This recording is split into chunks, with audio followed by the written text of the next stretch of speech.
मजा नहीं आ रहा है। हम करते हैं प्रबंध, आप चिंता मत करिए। कंचना यादव जी, ये जो जेन जी है ये कोई चंद्रमा से उतरे हुए तो है नहीं, ये मेरे भी घर में एक जेन जी है, बहुत सारे लोगों के घर में जेन जी जेन अल्फा भी होंगे, तो ये हमारे ही बच्चे ना, ऐसा तो है नहीं कि कहीं अलग से आए हुए लोग हैं।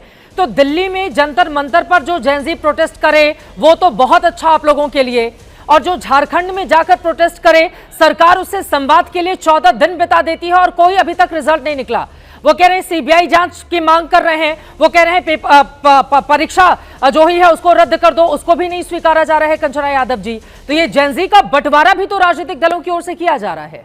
चित्रा जी, आपके ही डिबेट में मैं लास्ट टाइम जब बैठी थी तो एक बात मैंने बोला था आपके डिबेट में कि अगर नेशनल लेवल पे यहाँ चेंजेस होते हैं और हमारे एजुकेशन मिनिस्टर रिजाइन करते हैं तो इसका इम्पैक्ट ना सिर्फ वहां होगा जहां भारतीय जनता पार्टी की सरकार है, बल्कि वहां भी होगा जहां विपक्ष की सरकारें हैं और पेपर लीक होता है। और पेपर लीक एक बहुत बड़ा क्राइम है, इसको सॉल्व करना होगा, ये आपके डिबेट में मैंने कहा था। लेकिन एक अंतर, हम तो कह रहे जेनजी चाहे जंतर मंतर पे हो, जेनजी चाहे रांची में हो, जेनजी चाहे बिहार में हो, जेनजी चाहे कहीं भी हो, AK-47 तो आप नहीं चला सकते। जंतर मंतर पर जो ब्रुटैलिटी हुई है, और आपको क्या ऐसा कुछ भी रांची में नजर आया? नहीं, सड़कें खाली कर दी गई कि स्टूडेंट प्रोटेस्ट कर रहे हैं, उस सड़क पे कोई और नहीं चलेगा, गाड़ियां नहीं चलेंगी वहां पर। कोई एक बताइए कि जहां एक प्रोटेस्टर को पकड़कर उसको टारगेट किया गया हो। कंचना यादव जी, वो बच्चे विधानसभा का घेराव करने नहीं जा रहे थे, दोनों में फर्क है। यहाँ पे ये बच्चे संसद मार्च कर रहे थे, और संसद मार्च कर रहे थे तो आपके भी सांसद, बाकी पार्टियों के सांसद संसद भवन के भीतर मौजूद थे। अच्छा, और कंचना जी, आप भी जाती हैं, विधानसभा का घेराव करने नहीं जा रहे रांची वाले, यहाँ वाले तो संसद भवन जा रहे थे। घेराव करने जाएं चित्रा जी, विधानसभा का भी घेराव करने जाएं तो कौन अधिकार देता है कि विधानसभा अगर घेराव करने जा रहे हैं तो गोली बारूद चला दो? यह अधिकार तो नहीं हो सकता ना, और ना ही पार्लियामेंट के लिए हो सकता है। जब आपको पता होगा कि उसमें कुछ अपराधी आ गए हैं जो माहौल को खराब करना चाहते हैं देश का, उसका क्या करेंगे? अगर आपको पता चल जाए कुछ ऐसे अपराधी हैं जो रांची में अगर बच्चे ऐसा करते हैं और आपको पता हो, तो आप क्या करेंगी बताइए? कुछ ऐसे अपराधी हों और उन अपराधियों का नाम नहीं आया अभी तक, ऐसे हवा में उड़ा देने, पूरा नाम चेहरा सब आ चुका है। जोकर कहीं का, ये देखिए बोला बदतमीज आदमी। जंतर मंतर पर जो प्रोटेस्ट हुआ वहाँ या महाराष्ट्र में जो प्रोटेस्ट हुआ, उन बच्चियों को टारगेट किया गया, डंडे, आपको मालूम है डंडे कहाँ लगाए गए, कहाँ मारे गए? और जब पत्थर की बात कर रहे हैं अवस्थी जी, वो पत्थर अभी तक आप उसी पेज पे अटके हुए हो। वो पत्थर ऐसी गाड़ी में आई थी जो कि पुलिस कस्टडी, पुलिस के पास थी गाड़ी, वहां पर जब्त थी गाड़ी, ऐसे गाड़ी में आया था। बाद में इसका भी तो खुलासा हुआ, कहाँ से आया वो गाड़ी, कहाँ से आया वो पत्थर, बताए ना। सरकार है ना, लेकिन रांची में ऐसा कुछ नहीं हो। वहाँ के SDM, वहाँ के जो भी जा रहे हैं सरकार की तरफ से भेजे जा रहे हैं, बैठकर बच्चों के बीच में बात कर रहे हैं। Leader of opposition Rahul Gandhi ji ने कहा कि भले हमारी भी सरकार है, वो हमारे भी विधायक है उसमें, राहुल गांधी जी ने कहा कि हम जेनजी के साथ हैं, हम सरकार से बात करेंगे, वहाँ के हम हेमंत सोरेन जी से बात करेंगे, आप अपनी सारी मांगे लिख कर दीजिए। और ये तब हो रहा है जब ये तो पहले दिन से लिख कर दिए हुए हैं कंचना जी, आज 14वां दिन है, ये तो पहले दिन से लिख कर दिया हुआ है, आज 14वां दिन है। राहुल गांधी का असर नहीं पड़ रहा है क्या हेमंत सोरेन के ऊपर? कोई किसी को टारगेट नहीं किया गया, किसी लड़की के पीछे डंडा नहीं मारा गया, किसी को थप्पड़ नहीं मारा गया। और इस तरह का जो जंतर मंतर पर हुआ ना, इसी से एक सबक है। और ये सबक सिर्फ हमारे लिए नहीं, सुन लीजिए, ये सबक सिर्फ हमारे लिए नहीं है कि छात्रों पर ब्रुटैलिटी नहीं करना है। आपको कौन सी बीमारी है, कौन सी बीमारी है आपको? अपनी बीमारी है तो बताइए, हम भी आपके बीच में बोल सकते हैं। अपनी मैं नहीं, बीमारी नहीं है। मैं ये कह रहा हूँ कि मैं आपकी बात का समर्थन कर रहा हूँ कि गजब बेइज्जती है। ऐसा मत बोलिए। पुलिस ट्रक में पत्थर अपनी जैसी प्लीज, अपनी जैसी प्लीज। ठीक है कंचना जी बोलिए। धन्यवाद चित्रा जी, उनको कहना चाह रही हूँ सत्ता पक्ष के और विपक्ष के यहाँ बराबर लोग हैं और बराबर समय मिला है, उसके लिए चित्रा जी को धन्यवाद। तो आप प्लीज बीच में मत आइए, हमें बोलने दीजिए। हम जेनजी के साथ हैं, हम सारे उन मुद्दों के साथ हैं जो जेनजी मांग रही है। ये हमारे लिए भी सबक है विपक्ष में होकर, और ये सत्ता पक्ष के लिए सबक है कि लाठी, बंदूक और गोले से काम तो अब नहीं चलेगा। आपको डायलॉग में आना पड़ेगा, आपको पीसफुल डायलॉग में आना पड़ेगा। और हम जा रहे हैं, हमारे रिप्रेजेंटेटिव जा रहे हैं, बीच में बैठकर बात कर रहे हैं। लीडर ऑफ अपोजिशन ने कहा हमारा पूरा समर्थन जेनजी के साथ है। और आपको और क्या चाहिए? हमने तो किसी एक बच्चे को भी टारगेट करके सीबीआई जांच, उनको चाहिए परीक्षा रद्द की जाए, उनको और क्या चाहिए मैं आपको बता रही हूँ। उनको जो चाहिए वो मैं आपको बता रही हूँ। उनको CID जांच पर भरोसा नहीं है, वो CBI जांच की मांग कर रहे हैं। वो कह रहे हैं परीक्षा रद्द की जाए, इसके साथ 5-6 और मांगे डे 1 से वो कर रहे हैं, डे 1 से। इसके लिए 14वें दिन का इंतजार नहीं करना है। और राहुल गांधी का फोन जाए तभी सीएम पर असर पड़े। राहुल का फोन जाने के बाद भी मुख्यमंत्री पर असर तो नहीं पड़ा ना कंचना यादव जी? आप चित्रा जी, हम लोग कांग्रेस भी अलायंस पार्टनर में नहीं चित्रा जी, देखिए ये जो बात आप कह रही है ना, मुख्यमंत्री ने लड़कों को आह्वान किया है कि आप अपनी टीम के साथ आइए, संवाद करेंगे। और हर प्रतिनिधिमंडल आया था के बजाय सीबीआई जांच चाहिए।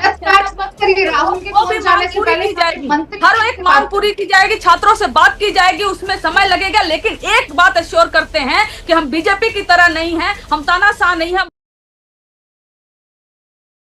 ब्रूटैलिटी नहीं करते हैं ना, इसमें भरोसा करते हैं। और आप कह रहे हो पॉलिटिशियंस को अलग रहना चाहिए, अपोजिशन को नहीं। पता है क्या हो रहा है रांची में, क्या हो रहा है उधर? वहां पर बीजेपी के लोग आ रहे हैं, प्रदर्शन में शामिल है, हमें कोई गुरेज क्या बात है कंचना जी, तो गुरेज होगा भी कैसे? यहाँ पर जब दिल्ली में आम आदमी पार्टी, समाजवादी पार्टी, कांग्रेस के लोग चले जाते थे, तो अब किस मुंह से बीजेपी का विरोध करेंगे? वहां पर किस मुंह से बंद करेंगे? मनोज काका जी, मेरा ये सवाल है, संघ प्रमुख मोहन भागवत 11 साल से लेकर 19 साल तक के बच्चों से संवाद कर रहे हैं, उनकी ओर से बहुत बड़ी बातें भी कही गई, और फिर उन्होंने छात्रों के साथ उन्हीं के अंदाज में ये जो फिंगर क्लैप होता है, आज मुझे भी पता चला कि फिंगर क्लैप ये जेनजी करती है किसी बात पर समर्थन करने के लिए, इसको माइक्रो क्लैप भी करते हैं, तो इस तरह से ताली बजाकर जेनजी का समर्थन किया मनोज काका जी।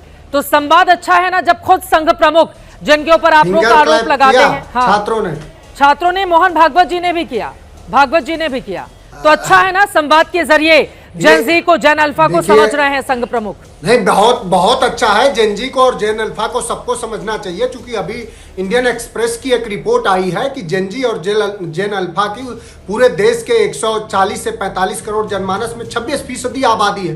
तो जब अपने आप आबादी के लगभग 26-30% के लोगों से संवाद करेंगे, तो संवाद निश्चित रूप से संवाद होना चाहिए, किसी भी संवादहीनता का हम लोग पक्षधर नहीं है, संवाद होना चाहिए। लेकिन सर्वप्रथम वही जेनजी और वही जेन अल्फा जब दिल्ली में अपने हक के लिए इकट्ठा था और संवाद चाहता था, तो वही सरकार, आरएसएस प्रमुख की सरकार, मोहन भागवत के नरेंद्र मोदी की सरकार ने उनसे संवाद करने के बजाय उन पर बर्बरता से लाठियां चलाई, पैलेट गन चलाया।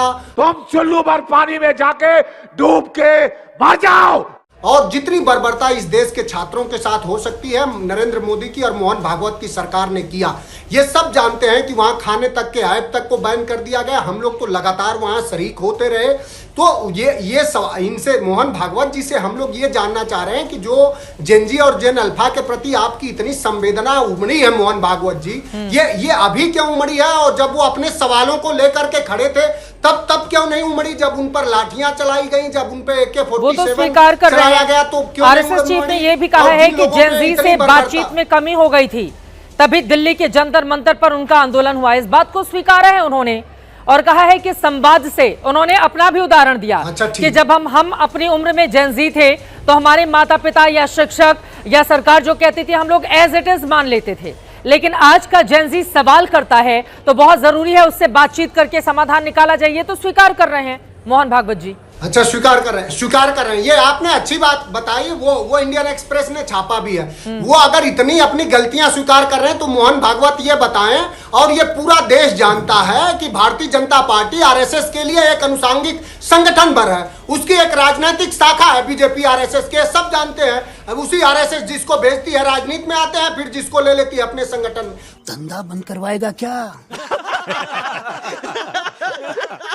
तो मोहन भागवत जी जो अनरजिस्टर्ड एक संस्था प्रमुख हैं, वो ये बताएं कि इस देश के सदन में अमित शाह जी जवाबदेही अपनी कब स्वीकारेंगे कि इस देश के नौजवानों पर जो अपने सवालों के साथ दिल्ली में आए थे, शांतिपूर्ण प्रदर्शन कर रहे थे, उनका प्रदर्शन बहुत रचनात्मक था, उनका उतना ही रचनात्मक था जितना झारखंड में आज रांची के छात्रों का। तो मोहन भागवत नरेंद्र मोदी को और अमित शाह को जवाबदेही के लिए कब कहेंगे कि वो तैयार हो जाए? अगर वो जवाबदेही के लिए नहीं तैयार होते हैं, अपनी गलती स्वीकारते हैं, तो क्या वो इस्तीफा देंगे? ये सवाल है मोहन भागवत जी से। अगर मोहन भागवत जी इस तरह का सवाल स्वीकार करते हैं, तब ये माना जाएगा कि मोहन भागवत के सारे सवाल उनके कर्म तक जाते हैं, नहीं झूठों के सबसे बड़े गिरोह के झंडा बरदार है वो संगठन। मलूक नगर जी, मैं आप फौरन आपके पास आऊंगी, लेकिन अभी जी से मैं जरा आंसर ले लेती हूँ। ये आरएसएस वाले, हाँ 10 सेकंड में जल्दी बोलिए चित्रा जी। और अभी तक न देश के एनटीए का चेयरमैन हटाया गया, न डीजी हटाया गया, और 2024 में जो व्यक्ति को सीबीआई ने चार्जशीट किया था उस व्यक्ति को भी, तो क्या किसी समय 2026 से में भी जितने पेपर लीक हुए हैं कुछ समय बाद क्या उन सभी को बरी कर दिया जाएगा? किसी ने अपनी कोई जिम्मेदारी नहीं ली। सच बात यह है कि भारतीय जनता पार्टी और नरेंद्र मोदी जी का जो पीआर टीम है वो अब जेनजी के जो विमर्श है उससे सहम गई है, डर गई है, इसलिए इस तरह का नैरेटिव मोहन भागवत बना रहे हैं। मनोज काका जी, एक छोटा सा जवाब चाहूंगी, अब भ्रष्टाचार मुक्त भारत हो गया है क्या? अभी मजा आएगा ना भिड़ो। जी बिल्कुल, आपके हर सवाल का मैं जवाब देना चाहता हूं। आप सवाल अच्छा करती हैं, आप पूछिए। कम से कम समाजवादी लोग जेल तो नहीं भिजवाएंगे आपको। भ्रष्टाचार मुक्त भारत हमेशा आपके बड़े सवालों का हम लोग सम्मान करते हैं। भ्रष्टाचार मुक्त भारत करने की जिम्मेदारी इस देश में नरेंद्र मोदी की है विगत 12 साल से। हुआ नहीं ना, पूछिए कितना भ्रष्टाचार मुक्त किया। एक बार सऊदी अरब जाते हैं। हाँ मनोज काका जी, मेरा सवाल इसलिए है क्योंकि जब भी इस तरह के आंदोलन होते हैं, इनको हटाओ उनको हटाओ, या काला धन क्या विदेशों से पूरा वापस आ गया? ऐसे देश में हमने अन्ना का आंदोलन देखा भ्रष्टाचार मुक्त भारत पर, उसके बाद सरकार भी बदली, क्या भ्रष्टाचार मुक्त भारत हो गया? काला धन भी तो नहीं आया। मेरा ये सवाल है, आप बिल्कुल एनडीए के चेयरमैन को तो डे 1 हटा देना चाहिए। हम लोगों ने ये सवाल उन्हीं से सीधे पूछ लिया था, लेकिन भाई शिक्षा मंत्री की कुर्सी चली गई। अगर इनको वाकई हमदर्दी है और ये दुधारी तलवार नहीं है और ये दोगले नहीं है और इनको मैं दो मुंह का सांप तो कहूंगा नहीं, पर अपने प्रदेशों में जहां जहां इनकी सरकारें हैं ये वहां क्यों नहीं कर रहे जो देश की सरकार में मांग कर रहे थे? मलूक भाई, आप बड़े हैं, हमसे उम्र में बड़े हैं, कम से कम शब्दों का ठीक रखिए। असली दोगला कौन है वो आपका मन जान रहा होगा कि कौन दोगला है। किस पार्टी से आप हैं, किस पार्टी से आप सांसद बने थे और किस पार्टी में चले गए? कितने बड़े दोगला हो आप? अभी उन्होंने तो एक ही बार बोला मनोज काका जी, आप उसी बात को 4 बार रिपीट कर रहे हैं और फिर भाषा की मर्यादा सब सिखाएंगे एक दूसरे को। तुम्हारी दास्ता करनी है बीजेपी की, करो आप सवालों के पक्ष में क्यों नहीं खड़े हो रहे हो? क्या बात कर रहे हो? चित्रा जी ने जो सवाल पूछा, ब्लैक मनी आ गया, काला धन आ गया, देश की बेरोजगारी खत्म हो गई, मनोज भाई आज कहां खड़ा है? आप दरबारी नहीं करते हो, दरबारी कुछ नहीं आता। ठीक है, नलिन कॉलेज, नलिन कॉलेज मैंने सुन ली। ऐसा है, मैं बस चित्रा जी इतना कह रहा था, नरेंद्र मोदी जी को गलिया दिया जो कांग्रेस पार्टी की नेचर होती है। रही बात कि मोदी जी को भाषण देना चाहिए नहीं देना चाहिए, इंस्टाग्राम पे रहना चाहिए नहीं रहना चाहिए, तो मुझे ऐसा लगता है कि मोदी जी को लेके राहुल गांधी जी और उनकी पार्टी जो है इतनी चिंतित रहती है कि उनको हर चीज में मोदी जी को खींचना पड़ता है। वहां संसद में आइए, भाषण दीजिए। कौन कह रहा है संसद से आपको भागने के लिए?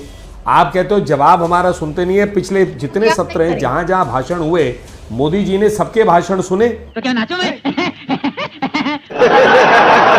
और आपने किसी भाषण में उनको बोलने नहीं दिया, नारेबाजी की। तो जनता ये भी देख रही है। फिलहाल चर्चा जो है झारखंड के छात्रों पे, यदि आपकी सहानुभूति उनके साथ है तो कुछ कर लीजिए, नहीं है तो मत करिए। हमें तो ज्ञान मत दीजिए ना, आपकी सरकार 400 मिलियन से ज्यादा सुन रहा है।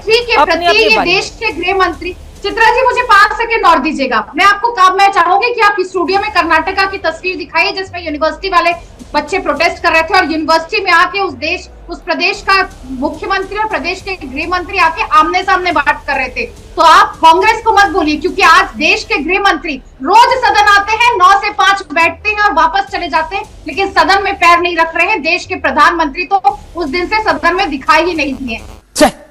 धिक्कार है हम पर। ये आर्टिकल 75 के थ्रू उनकी संवैधानिक देश के प्रधानमंत्री को छात्रों से संवाद करना है या विपक्षी दलों से संवाद करना है? देश के प्रधानमंत्री की लोकसभा के प्रति दबाव बढ़ा तो उन्होंने हटा दिया ना शिक्षा मंत्री को। शिक्षा मंत्री को इस्तीफा देना पड़ गया, तो विपक्षी दलों से वो संवाद करें या छात्रों से संवाद करें?